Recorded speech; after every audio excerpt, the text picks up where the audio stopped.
I could get 1,000 people in the United States to understand what's on this piece of paper on both sides and go out and teach it and not go off on 1,001 little tangents, which may be good but very secondary, we could turn this country of ours around. And we could also turn the world around. If I could get 1,000 people. I was teaching in Switzerland, and I said that. The young man there, his name is Miguel Cruz. I asked him, Cruz, that's Puerto Rican, isn't it? He said, yes. I said, what does that mean, Puerto Rican? He said, that's Smith, Puerto Rican.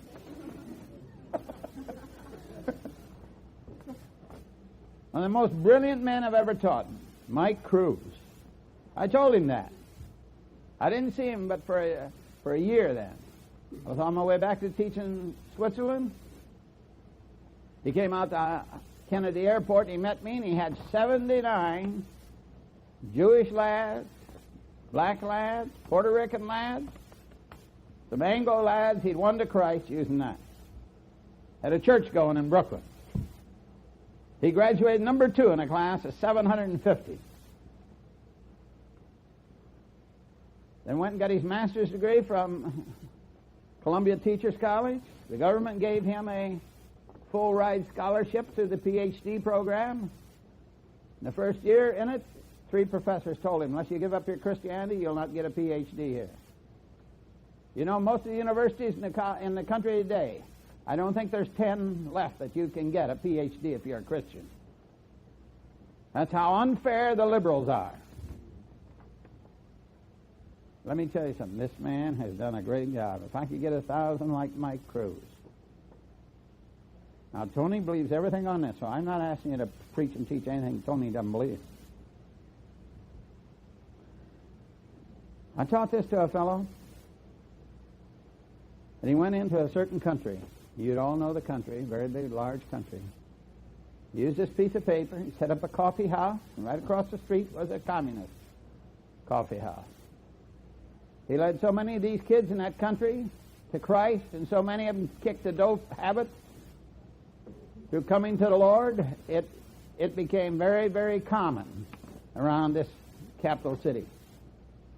So the Nation TV, the national TV, came in and made a 1-hour program, 45 minutes showing him leading fellows to Christ in a coffee house, and 15 minutes of the communists across the street showing how vile and nasty they were, how they were going to kill all the Christians, going to kill anyone and everyone that disagreed with them. And there was quite a contrast in this. This thing went on TV, and it was on TV. Now, it went on first in September, and it was on, and I talked to him in February. I was there, and had been on every Monday night since, from September to February, because I'd never seen Christianity like that. And he didn't have to pay a dime for TV time, never paid a dime for production cost. All this was free. Because God stands behind that. And then, you know something? Somebody came along and gave him a book on body ministries. And he went off the beam on body ministry. Now, you never hear from him anymore, but he's still on body ministry. Now, there is some truth in body ministries, my dear friend. Some, not much, but some. But what he did was he just traded in something that worked and something that was really doing great. And he went off on a tangent. I'm sad to say that. I'm sad to say that.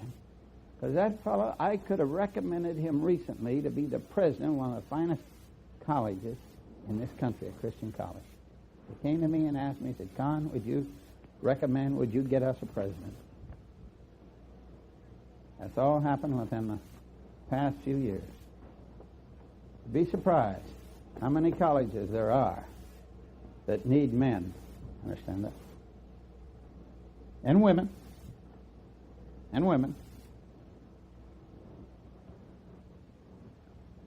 Now then, we are going to look into how God rules in the inanimate creation. Now, what does inanimate mean to you? There's two meanings it can have. It can mean non-moving, but in this case we are talking about non-living. Inanimate means non-living in this sense that we're going to talk about. There is an inanimate creation out there. By that I mean the sun, the moon, stars, all the planets, this earth. It's non-living. And this government is over those 92 or more natural chemical elements. And if you read this, my friends, it says God in omnipotence. Wait a minute. Right there is one of the most misused words in theology that there is. Omnipotence. What does that mean to you? No, that's omniscience. Nope. Oh, yes. Omnipotence means all-powerful. But wait a minute. What kind of power? There's two kinds of power in this world. What kind of power?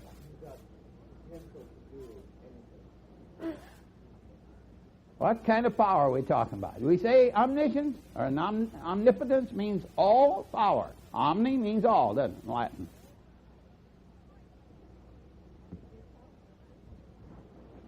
There's two kinds of power. Physical power. When I do that, that's physical. Then there's moral power. Power to choose between right and wrong. Moral and physical. Now then, when we look into how God governs the sun, the moon, the stars, yes, even your body and mind, so what kind of power are we talking about? Physical, that's right. Most people don't know that these simple definitions that we're talking about here now, 100 years ago, 99% of Christians in the United States are giving those answers off like that. You should see the books that they had in the last century. And the liberals burnt them. The liberals were the first book burners. I can sure go back and show you the history of book burners. It's the liberals that started all that foolishness. So, God in omnipotence holds absolute sway over the vast realm of material creation by producing an adequate cause for every desired effect. All right? How does God govern the sun, the moon, the stars? The earth? By cause and effect. But wait a minute. Let's get back to this word now, omnipotence. I think 90% of the time when that word is used in our day, it's misused. You know, dear friends, words are tools. And if you misuse them, then it doesn't do what it's supposed to do. Now, if I had a scoop shovel and a screwdriver over there in the corner, I'd say, now, I want you to go out there and unload the coal from that truck, and the tools are over there. Go over and get them. If you came with a screwdriver, you wouldn't get much done, would you? But would you believe it? That's what we're doing with words all the time in Christianity. We're doing that all the time. Then we wonder why we don't have the effect upon the world that we should have. Now, let me give you an example here of this word, omnipotent. Two kinds of power, moral and physical. Here we're talking about physical, but almost every time that word is misused. Now, let me give you an example. I moved to Rockford, Illinois in December of 1961, after having lived in Chicago and New York City for about 25 years, between the two. So I did some preaching in various churches around town, and they asked me if I would come and speak to the Ministerial Association. We have about 150 churches in our town, dead or alive. And they asked me if I would come and lecture to the Ministerial Association. And they gave me a topic they wanted me to lecture on, and this is what it was. A layman evaluates a ministry today. That's what they wanted me to speak on. A layman evaluates a ministry today. Well, I showed up, and the head of the association said, "Now, Mr. Conn, are you going to lecture on that topic I gave you?" I said, "Nope." He said, "Why not?" I said, "Well, I don't want to imitate Stephen."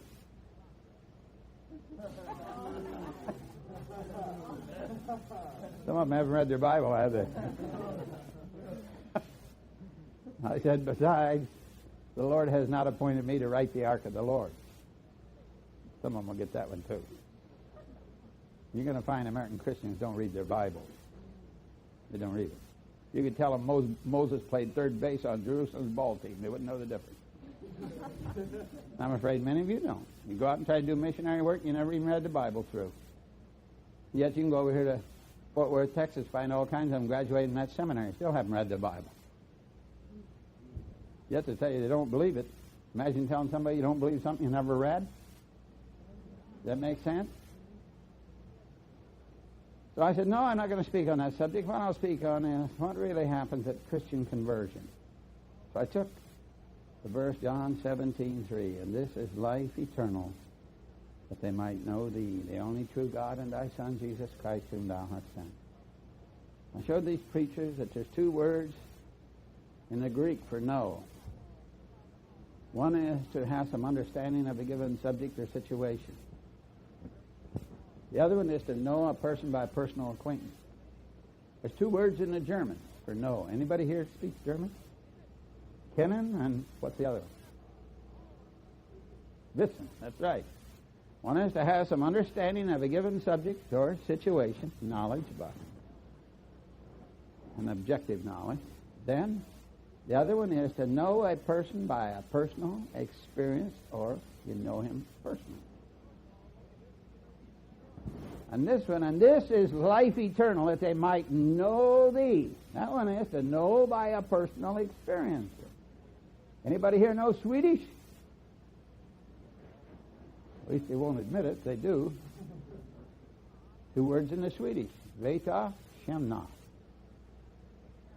Swedish Bible's better than the King James, better than the American when they treat this word. Like, for instance, 1 John 2:3. Hereby do we know, the King James says, hereby do we know that we know. Isn't that good?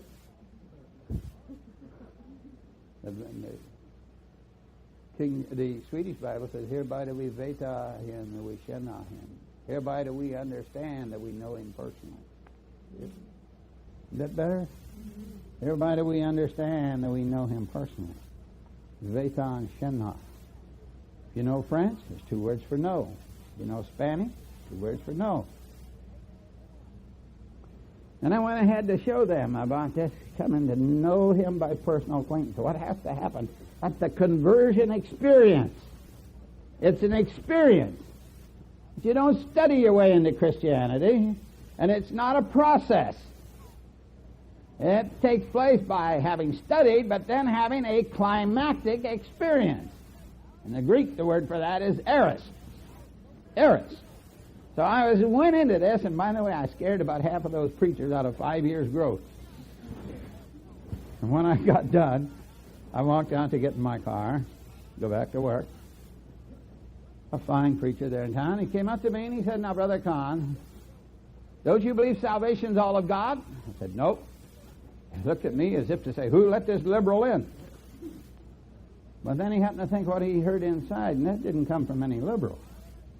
He said, you don't believe salvation's all of God? I said, no, I don't believe that. I said, of course, I was taught that just like you were, but I don't believe that. Every seminary in the country almost teaches that, if they believe in salvation at all. I said, let's see if I understand what you're saying. You're asking me, do I believe in effectual calling, that God can save anybody, anywhere, anytime in the universe that he wants to, by producing a causation, and he gets the effect every time. And he does it something like this. A mother prays for him. A preacher dangles him over hell for 30 minutes on Sunday morning. And by the Calvinistic irresistible grace, the poor old sinner finally wilts and gives up. Otherwise, and God can save anybody, anywhere, anytime that he chooses. Now, that's what you mean, isn't it? He said, yes. I said, no, I don't believe that. I said, let me tell you why I don't believe that. God says he's not willing that any should perish. Now, here I am. I'm a little one-lung layman most people never heard of. I said, I'm preaching a couple 100 times a year, doing everything I can to win souls. I'm winning a precious few. Ah, but your great God, he can save anybody, anywhere, anytime in the universe that he chooses to, but he's not.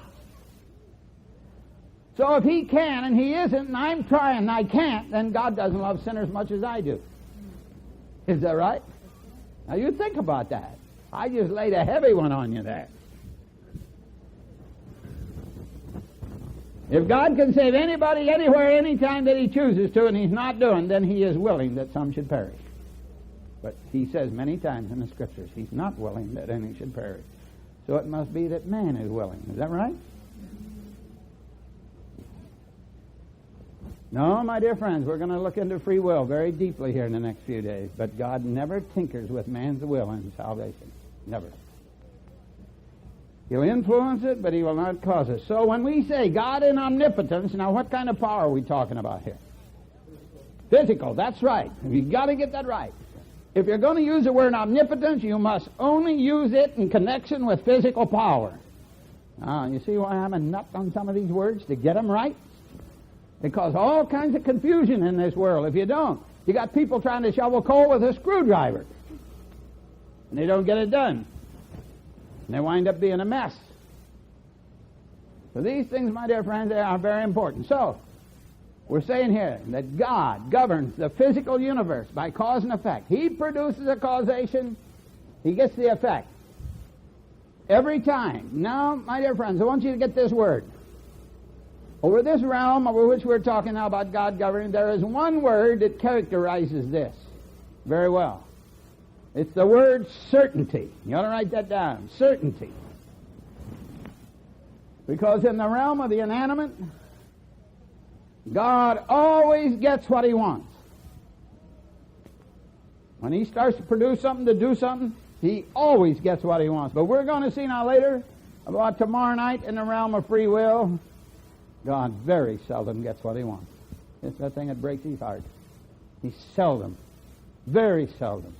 So you're going to see the main characteristic of free will is uncertainty. Man's abuse and misuse of that great endowment of free will. So now in this realm, it's cause and effect. Now, my dear friends, I hope some of you will pardon me if I teach this so simply. I often wished when I was sitting in classes that some of those professors and teachers had gone slower and not go so far, so fast, and make sure that I understood what they were talking about. See, when I graduated from school, I graduated in the upper 95% of my class. I can see you're not a bunch of math majors either. I didn't say upper 5. I said upper 95. I often say I only went to night school and the lights were bad. Now, does that help you? If you'd like to know my war record, I was a lookout at Pearl Harbor. Now, I'm going to try to teach this the way I wish people had taught me, but they didn't. They didn't. Now, here's a simple example of cause and effect. We have a light here, and somewhere in this picture there's a light switch. But I can't see it. Can you see it back there anywhere? Where is it? Okay. Now, the light's lit. If I go to this thing and I flick this light switch down, I open this circuit. Electricity only flows through a closed circuit, so what happens to the light? Goes out. Now here's what I want to get from you. What I have just done, is that a moral action or is that a physical action? Physical. Oh, my dear friends, I'm glad you got that, because let me say this. Oh, wait a minute. You're going to see. You think it's a laughing matter, but wait till this time tomorrow, and you're going to see that this is the real basis now of getting this country out of the mess that it's in. This is a physical event. Now, is the light doing anything right or anything wrong? Is the light accountable? No. Is the light responsible? No. Is the light free? No. All right, then let's see if you'll understand, if you'll agree with this proposition. Here's the first proposition. I'm going to give you lots of them this week. That which is caused cannot be free. That which is caused cannot be free. Is that right? So cause has to do with a physical action. We're going to see later you never have a cause in a moral action.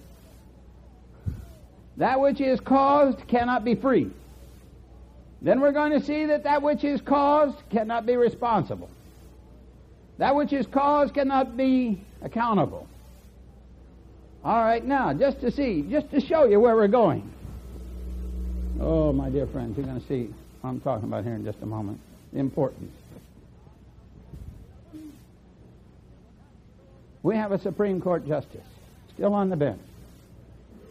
He's made this statement many times in an address, which he gets thousands of dollars for giving. He says, I want you to tell me now what's wrong with this. You're going to see here, the children of the Most High God can take a Supreme Court justice apart.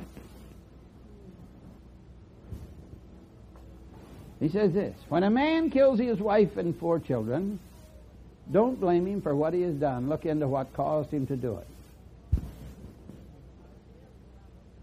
What's wrong with that statement?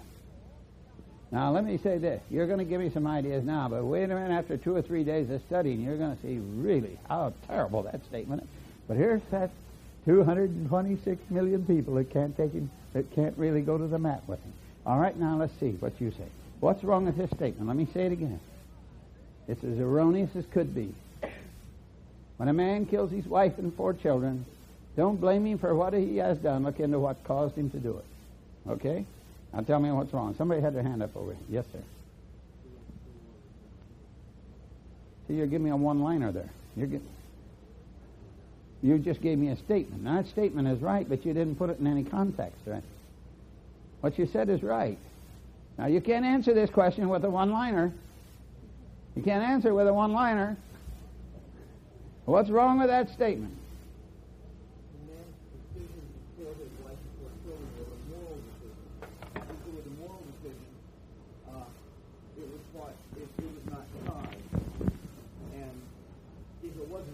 Then we can't look for one. We can't look for a cause. It sure does. But keep going. You just scratched it. No without cause. We can look for a cause is erroneous if the cause does not exist. Now, everything you said was right, but it's not enough.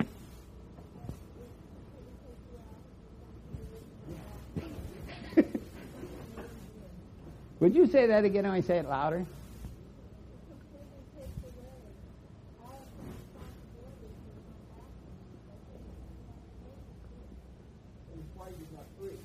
Yes, of course it implies he's not free. Then how could you put him in jail if he wasn't free? Couldn't help it, right? He's a robot. He's not a man, he's a robot. That's right. That's right. Now, quite often I have done this in a morning session like this. I've said, now, I want you to go back to your rooms and write from 50 to 500 words. Anywhere. If it's 51's all right. Tell me what's wrong with that statement. And then I would say to you, I want you to put your name on this. Then the last day of the week, I say, now, in the morning, I want you to go back to your room now and write what's wrong with this statement, the same statement I just made to you. And man, I get pages. I get pages of what's wrong. By the way, do you see what's happened to our system of law now? Huh? That's a theological question. It's a theological problem. But people in the United States make fun of theology. 100 years ago, theology was called the queen of sciences. I think it still is. I think it still is. Now, I heard a speaker, Youth for Christ International Convention, went on a lake. He's speaking over Moody Bible Institute station. He said this, what the heathen needs is Christ. He doesn't need theology. Well, my friends, if you believe Jesus is the Son of God, that's theology. What he meant was, the heathen needs Christ. He didn't need his theology.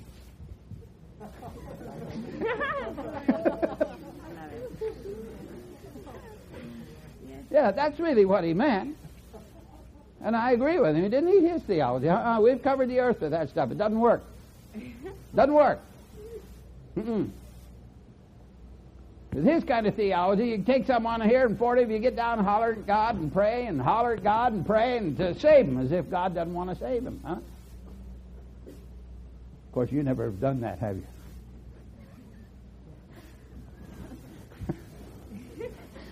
Because in hollering at God like that, you're saying, come on, God, cause him to be a Christian, right? Cause him.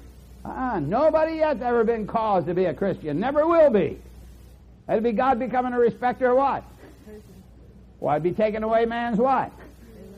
Free will, and he's not going to do it. Paul said, "Oh, King Agrippa, I was not disobedient of the heavenly vision." Is that right? Sure, that's right. Which is showing he plainly could have been disobedient. Could have been. Well, my dear friends, you see a little bit now, just a little bit of the importance now of theology, just a little bit. All right, now let's take another example of cause and effect. Take that little knob, turn it to the left, the water comes out. Somebody explain it to me. That's cause and effect.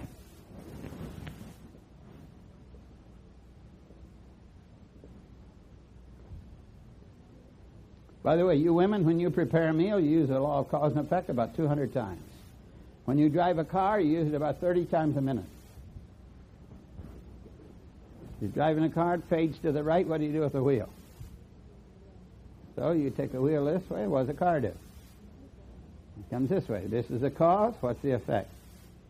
All right, if the car hits something, you're going to holler at the car?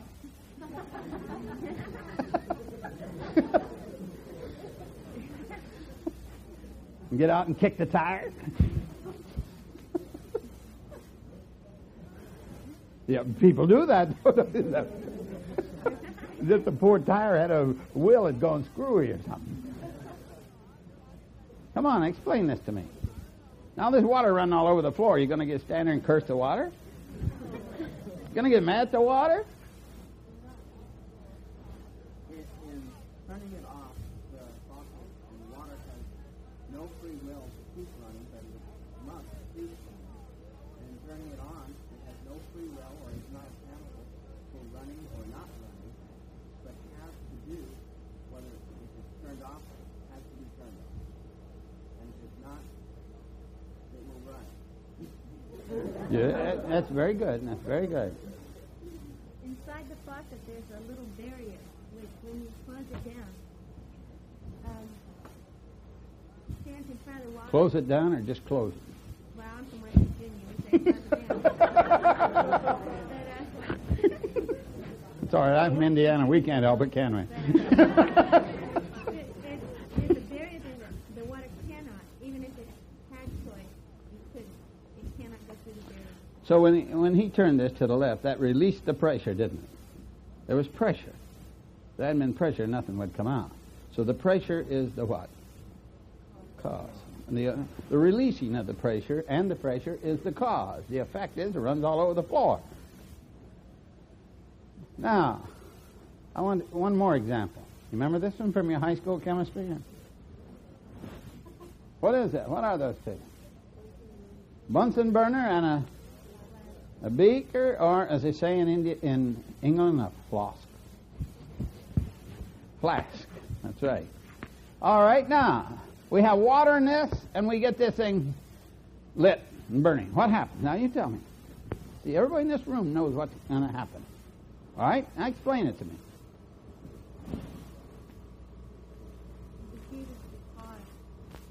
Yeah, that's true. Some of it, not quite all of it. When we put the heat in the water at a certain altitude, at a certain temperature, it's going to what? Boil. 9 times out of 10? Every time when it's that simple, an illustration. When it's that simple. Now, there's such a thing called the law of indeterminacy, the Heisenberg principle, which is at a subatomic level, and I don't think we want to get at that here. Which is saying that there are some things when we got about 30 variables, or maybe 100 variables, in which we don't know the value of each one of them. We may do something that'll happen 6 billion times in a row, and the 6 billionth in one time it won't. It won't. But you see, that's at a subatomic level, and we are not talking about in moral government about that. So we must see here that water, when the Bunsen burner puts heat in it and puts enough heat in it and gets it at a certain temperature, it's going to boil. And if you don't put a retort to come bring it back in there, it's just going to evaporate, right? You lose it. Now then, is the water free? Is the water accountable? No. Is the water responsible? No. Can the water have any guilt? No. By the way, what do you think that Supreme Court justice was trying to do with that man's guilt? You see, he tries to even relieve him of his guilt, but he can't do it because that's built in. God's made man, so when we do what is wrong, we get a guilt complex. So we'll have enough sense to stop doing what's wrong. Even a dumb dog won't kiss a hot stove twice.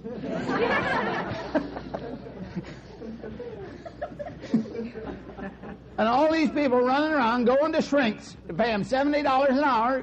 I've got this guilt. Sure you got the guilt. You know why? Because you're guilty. If you go to your preacher, he'll tell you for nothing. And if he's a good preacher, he knows how to get the guilt resolved. A good one. Now, 1 out of 1,000 can do it. And the way you can get a guilt resolved is get a man to Calvary. If you really understand superego and psychology, that's Freud's word for conscience. And only the blood of Jesus Christ can cleanse the conscience. Not only cleanse from sin, but cleanse away guilt.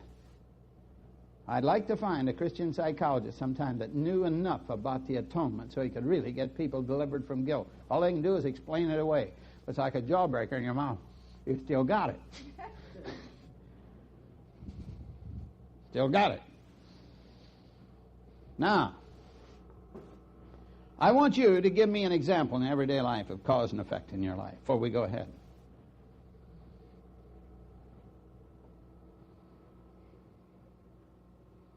Freud said man's biggest problem is guilt. I agree. That's the only thing I ever agreed with Freud on. From there, we part company. Man's biggest problem, yep, it's guilt. But it's because he's guilty, not because he was too harshly potty trained.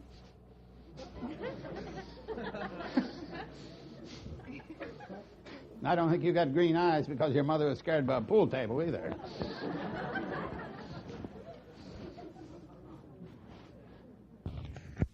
All right, I want you to give me an example in your everyday life of you using the law of cause and effect. Well, explain that to us. That's right. That's a good example. Put the key in the ignition, turn it, and it connects an electrical circuit. Closes it. And juice from the battery goes to the starter, begins to turn the crankshaft, pistons begin to go up and down. Is that right? Yeah. And then the little gas vapor goes in there and a spark comes in and score, right? It's a good one. Somebody else. Wonderful. The car have any choice?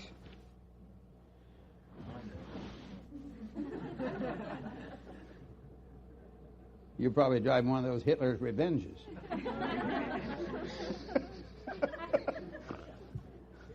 Someone else. Come on, I want you. You've got to get, if you can't get this, you never go ahead and you'll never learn any theology that'll amount to anything. If you can't really get this, what we're talking about. Now, you women, when you prepare a meal, you use it so many times. You go over to a stove, and you go like this. What are you doing? You turn on the electricity, you turn on the gas. Is that right? You do this, you know something's going to happen. If it's gas, maybe you've got a pilot light that lit, you can turn up the amount, turn down, and you know what you're going to get. Is that right? If you leave it on there too long, what's it going to do to the food? Or if it's too hot, now you're going to stand there and curse the eggs because you burn them? You shouldn't. Now, give me an example in your everyday life. If you let go of your pen, it will hit the floor. That's right. That's a very good one. It's a very good one. Someone else. Put your hand in a sink of water, it gets wet. That's right. Very good.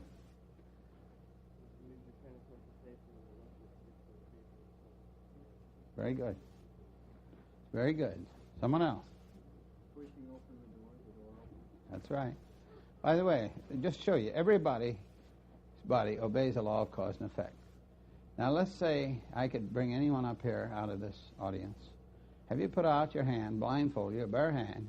Then if we could get some backslider with his cigarette lighter and get it lit. And while this bare hand's out here, we'll just take this thing out in here like this, see?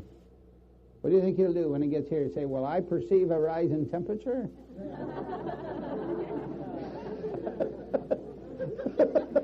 What do you think he'll do? You'll even find out what the word involuntary means. Your body obeys the law of cause and effect. Now, I don't know everything about women. I know very little about women. But I know this. If you women don't eat for 3 days, I know what sensation you're going to have. What is it? Hunger. That's right. That's the effect. What was the cause? You see, my dear friends, that's all engineering, that's all science, that's all chemistry. Physics is studying the various laws of cause and effect. And we learn that when we produce this causation, we get that effect. But there's no right, there's no wrong in this. And there's nothing moral in this. Now, I'm going to show you that when we get into men's behavior now, they're saying, oh, he's like this because he was raised in the ghetto. Oh, he's like this because a mama spanked him too many times when he's a kid. Or he's a thief because of that bad boy that lived beside him. Oh, no. Nobody's going to stand in front of God and say, God, I stole because I couldn't help it. Because I was raised around a bunch of thieves. Oh, no, no, no, no, no. Mm-mm. We will show you that so plainly from the Word of God. It's just like this. When a man gets drunk and he goes out and gets in a wreck and kills a woman and 4 children, you think it's going to be sufficient to stand in front of God and say, God, I was drunk, I couldn't help it? No, no, no. God will hold him accountable for the antecedent choice of having drank too much and thrown away control of his faculties. Nobody will stand in front of God and give excuses for the things he's done like that because he was drunk. No, won't work, and if I was a judge, it wouldn't work in front of me. Wouldn't work in front of me. Wouldn't make a bit of difference. Of course, they'd probably call me a hanging judge. 100 years ago, you did any of this monkey doodles they're doing now, boy. You got yourself a front seat in a crossbar hotel. That's why it was one of the greatest countries in the world then. But now all this foolishness has hit jurisprudence. And here sits the old church back, just letting them doing it. Just doing this.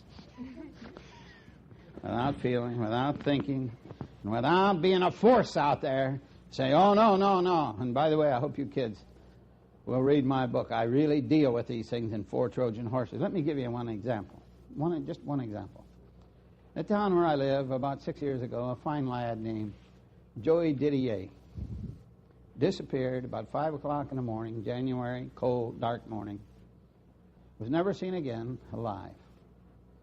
3 weeks later, they found him hanging in a Boy Scout camp from a rafter, stark naked, been abused to death by a homosexual sodomite truck driver. Abused to death. Well, our police department did some wonderful detective work and arrested this man, and he confessed. He'd done it. When it came time for the trial, he asked for a change of venue. That means to change it from this circuit court to another. And he said, I can't get a fair trial here. What do you mean fair? The guy confessed he's guilty. I would have never given him a change of venue even. But it was transferred 120 miles away to Rock Island County, Illinois.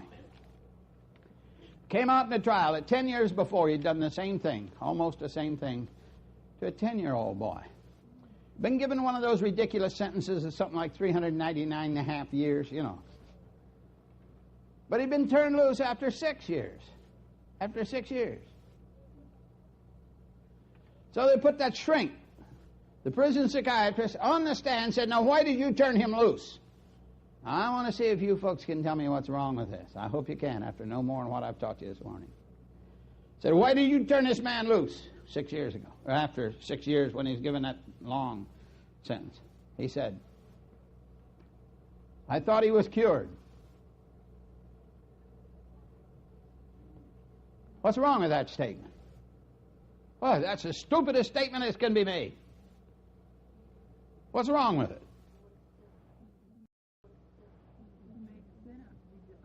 That's right, young lady. He made sin out to be a sickness.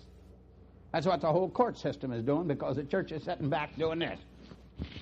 Not thinking. Not thinking. Not really getting out there in the world and thinking. Not getting out there in the college campuses and being there. I'm going to show some of you kids how my daughter, Faithy, who was with Agape Force here. She went through your training. Boy, when she got back on college campuses, and she was one of the sweetest, most gentle. Some of you kids here on the staff know her. Boy, I'm telling you, when she got back, and she's a very gentle, she's very quiet, but when she sits in a class, you couldn't give her a pile of horseradish for truth. You really couldn't. And thank God she became bold after coming here. Now, bold's great if you know something. But if you don't, you're better off without it. Let me give you an example. She sat in a college class, and this professor gave this old turkey of a lecture. Been around since 1890. You can put man in a test tube and predict what he'll do. He lectured for an hour and a half. He said, now, students, are there any comments? My daughter, Faithy, raised her hand. Now, mind you, she's a very gentle, she's a very timid, she's a very shy, a very sweet girl. Takes after her mother. But boy, has she got her up here and here. She stood up and she said, Professor, you are not properly differentiating between an influence and a causation. And you seem to have never have heard of the incipiency of the human will. He said, you're right, I haven't. Well, she said, first I must explain to you the difference between a causation and an influence. Now, an influence you can say no to, you can say yes to. A good influence, many a preacher's kids have been raised around a good influence, said no. Is that right? Many have said yes. You read my book, I show you at one time 100 of our biggest corporations, 60 of the presidents, our 100 biggest corporations were preacher's kids, so don't think they all go bad. Yeah, 60 in the United States. That's in my book in case you learn to read just while I'm here. I think you can get it at your bookstore down here. If you can't, I got a few with me. And by the way, I'd be glad to send you one. I'd have my secretary call you. If you're willing to read them, I'd send you one free for nothing. Would you read it? She went for 10 minutes. She said, He stood up and he said, Miss Conn, do you know anything more on that subject? She said, I sure do. He said, would you please stand up and give it to us? She got up and gave him 20 minutes of moral government. She sat down, he stood up, he said, children and young folks, I stand corrected. Miss Conn is right, I am wrong. You cannot put man in a test tube and predict what he'll do because of the freedom of man's will. Now that's what I call having the coons chase the dogs.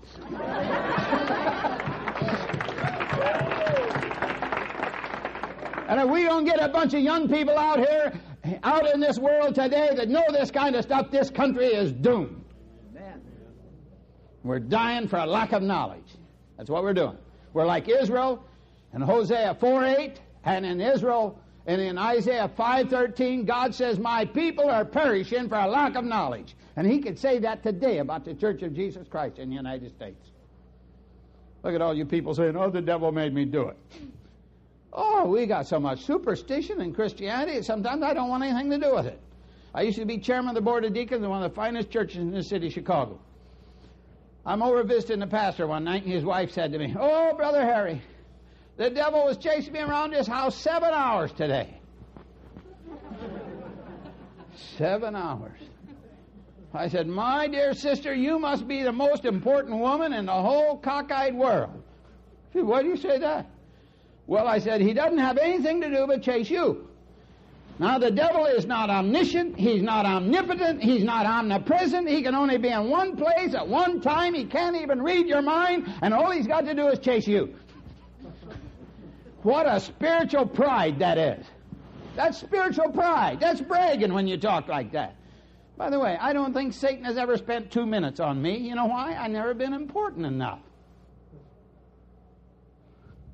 So don't go around talking like the devil made me do it. The world will write you off and you ought to be in a funny farm. Even they know better than that. You get what I'm saying? Look at this superstition. I want to say it again. The devil's not omniscient, he's not omnipotent, he's not omnipresent, he can't even read your mind. This is why a lot of men don't pray out loud sometimes when they're in a very, very important thing. He can hear. He can hear. I hope you begin to see some of the importance of some of these things that we're talking about here. So, This is cause and effect. And we find in the Scriptures that God used a lot of that. Now please turn in your Bibles, if you will, to 119th Psalm, the 90th and 91st verses. I want you to read that. The 119th Psalm, you see, all of this obeys physical laws. As I said to you, that's all chemistry, engineering, physics, obeying certain physical laws. Now we're going to see where these physical laws come from.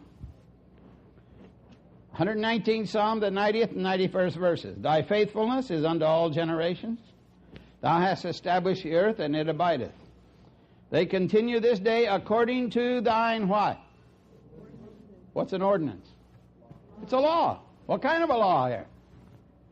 Physical law. Physical law. They continue this day according to thine physical laws, for all are thy servants. Now, we got two kinds of law in the Bible, moral law and physical law. We're going to have sessions this week on moral law. Moral law, but the whole physical universe obeys physical laws. The young lady down here gave us one. She said the law of gravity. That's a physical law. All right? Now, my friends, all science is based upon phenomenology.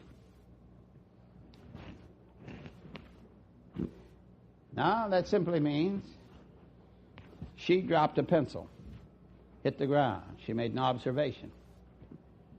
Now, you can observe certain things happening, and you observe that that phenomena happens like that all the time, every time. You can formulate a physical law. You can do it yourself by simply observing. Now, how do we sense them? Right there. We can see it. We can touch it. We can taste, we can hear, and we can smell. Now, I want you to tell me, here's a phenomenon, I want you to tell me how this is being sensed.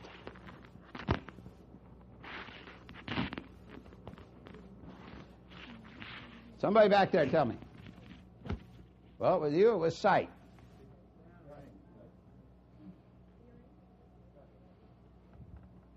What do you think it was with me? Well, wait a minute. I could see it, is that right? I could feel it, and I could hear it. Now, my dear friends, here's the point I want to get across. You've got to get this. Science is limited by the senses. Science cannot go beyond the senses. Science has boundaries beyond which it cannot go. Sociology, psychology, political science have no right to call themselves sciences. Because you cannot put the human will in a test tube. You can't see it, can you? You can't feel it. You can't hear it, and so on and so forth. Just like electricity. You can't see it. You can see manifestations of it. We're going to see. And a lot of things in this world being called science are not sciences at all. It's about time the churches tell them they're not sciences. I really mean that. Tell them they're not scientists. A lot of people call themselves scientists today that are not scientists. Now, they may make a scientific appraisal of something, but that doesn't mean it's a science. Now, tonight, we're really, tomorrow. See, I'm used to going in the mornings and evenings. You people would have spiritual indigestion if you had 4 hours of this a day. So, all science limited by the senses, by phenomenology. All right? Please notice that. Science has boundaries. Somebody what are the boundaries? What are? Someone tell me. You know. That's right. What'd you say? No. The senses. The senses are the boundaries of science. All right, now, let's see if you'll agree with these. We'll wrap this up. That which is caused cannot be free. That which is caused cannot be accountable. And that which is caused cannot be responsible. But by the way, that which is caused cannot be found to be what? That's right. Cannot be found to be guilty. That which is caused. Now, we are going to see tonight that that which is free cannot be caused, or it's not free. You get that? We're going to see that that which is free is accountable. And that which is free is responsible. And that which is free can become guilty when it does what is wrong.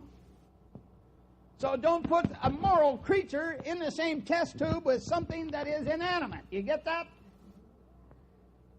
And one of the biggest things wrong today in our world is we are using words interchangeably that are not to be interchangeable in any way, shape, or form. Now, let me give you an example. I was in prayer meeting a few years ago, and our Sunday school superintendent, godly man, stood up and he asked this question.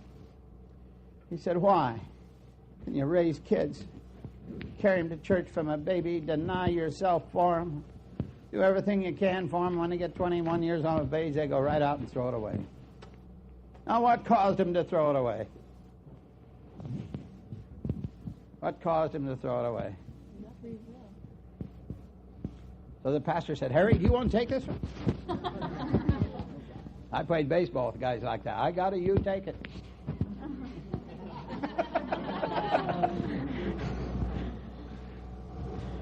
Well, I said, I have to explain a theological concept before I can do that. I explained the incipiency of the will. And when I finished, the pastor said, yes, we have a terrible thing. We live in a Freudian age. When something moral happens, we say, what caused him to do it? So what have we done? We've used a physical word instead of a word having to do with moral action, haven't we? And we wonder why we got such confusion and why we can't help our kids and why the professors can drive a wedge between the parents and the students. Let me tell you something. No professor could ever do that to my kids. But if you're going to sit around, drink beer, and watch TV, and watch the Cowboys all the time, the professors will eat your kids alive. But if you use that head of yours for something other than to keep your spinal cord from unraveling, you can keep your kids. You can keep your kids, but you got to teach them. And if you're kids are like dogs. If you're going to teach a dog, you've got to know more than the dogs. And only 6% of the Americans ever read a book a year. Did you know that? We're dying of ignorance. And when they do buy a book, they buy something like My Life with Bogey. Oh, for goodness sakes. Such trash. Such trash. When are we going to learn that the mind's like a computer? You put garbage in, you get garbage out. By the way, let that be a lesson to some of you people who go around buying these bubblegum religion books, too. Yeah, bubblegum religion. That's what we call them. Just having to do with experience. They don't teach you anything. Leave them alone. They hurt you. They don't help you. Any book that doesn't enlighten you is hurting you. I guess the only thing that we can create is sin. That's the only thing we can create. Oh, you can create lots of things. You can design something today you didn't have yesterday. God did not create sin. We did. Of course, you're right. God never created sin. Oh, I should say not. Oh, don't lay that one on him.